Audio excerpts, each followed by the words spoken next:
What's going on, everyone? My name's Kyle, and welcome back to some more Black Ops 2 Search and Destroy. What I have for you guys today is day 2 in the 20-plus week, so hopefully you guys are enjoying this so far. I'm going to be continuing this up until Friday, maybe at a later date, if we can continue getting some 20-plus kill gameplays, but we will see. It all depends on what kind of mood I am in and how well I'm actually playing, and basically, if everything goes right for me. So, what I have for you guys today is another 21-0, and that's so weird saying it when I think about it, like, another 21-0, because I got this feeling, like, every time, like, I play Call of Duty, or I play, like, a specific title, I always get that one great game. There's always that one game that you're always trying to get, more or less. So, last week, I uploaded the 21-0 on Standoff 4 Rand, so that was my best game of Black Ops 2 that I've ever played, and I don't think I'll ever be able to touch it in terms of the circumstances that went for me, in terms of how I engaged every situation. Overall, I think it was my best gameplay for Black Ops 2. And even though this gameplay right here is a 21-0, it's still not as good as that gameplay I had before, just because in this first round here, I plant the bomb and it actually gets defused, which kind of sucks a little bit about this game, is that it's not as much sound-oriented as I would want it to be, because typically you would be able to hear someone defusing the bomb in other titles if you were about the same distance away from the bomb as which I was. And hopefully when Ghost comes out, it's going to be more sound's going to play like a bigger role, and I don't want it to be too overpowering, but I do want it to be to the point where I could actually hear someone planting, or I could hear someone defusing, because that was one thing that I really enjoyed about other titles, was just having that that aspect of sound. I don't know why, I just so used to it, I guess, since Call of Duty 4, that it kind of feels like it should be a part of the game.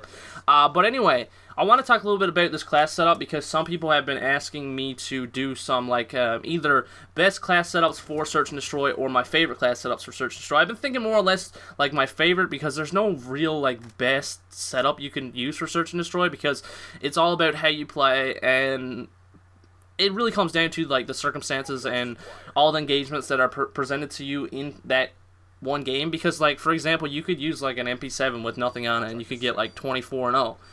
It's basically how the game goes for you. So what I wanted to do was, I'm just going to break down this setup, and maybe if you guys want to see, like, my favorite class setups that I usually roll with, like, a lot of the time, and I can talk about the best way to play them and all that sort of stuff, I can do that type of video. But as far as, like, superior best setups, I don't think there really is one, because it kind of comes down to moods with me, because I get in this phase where I want to use the Scorpion, or I want to use the MSMC, or the Vector, or the MP7.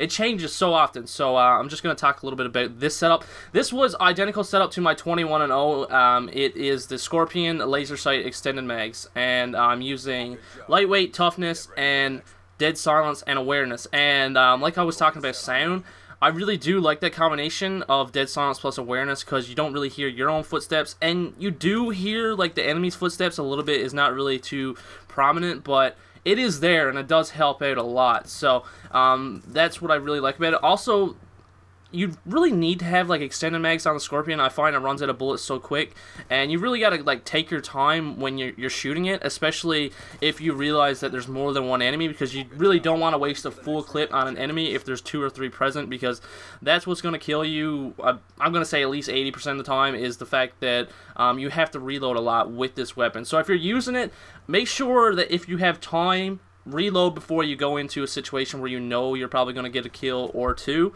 and I think that'll save you guys in the long run. But anyway, I just picked up a 5-man car bomb. Like, what the hell? Like, these people weren't even playing in the back of the spawn.